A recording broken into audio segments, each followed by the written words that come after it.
Het julle geweet, ons almal soek eintlik maar vir Jesus. Gaan sit 'n bietjie in 'n park en dan hou jy die mense dop en dan sê jy vir my wat kom jy agter. Jy gaan sien, daar's ou mense, daar's jong mense, daar's dalk mense wat ryk is, hier's iemand wat dalk arm is, daar's gelukkige mense, daar's iemand wat dalk daar sit wat regtig hartseer is. Al lyk ons verskillend, al voel ons verskillend, al doen ons verskillende werke, almal soek vir Jesus. Almal het vir Jesus nodig. Die herders, die wyse manne, kinders, oumas, almal.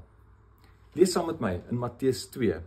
Jesus is in Bethlehem in Judea gebore tydens die regering van koning Herodes. En na Jesus se geboorte het daar sterrekykers uit die ooste in Jerusalem aangekom en gevra: "Waar is hy wat as koning van die Jode gebore is?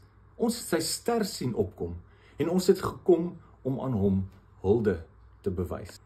Hierdie wyse manne was baie slim. Hulle het geweet hierdie ster beteken iets en hulle het geweet daar's lankal 'n profesie van 'n koning. Hulle was ook baie ryk.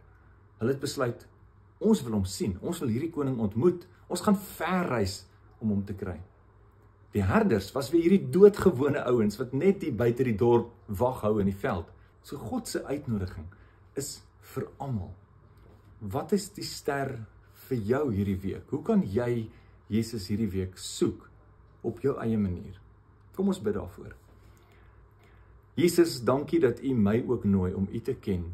Help my om U elke dag te soek. Al voel ek slim of dom of bly of hartseer, maak nie saak hoe nie.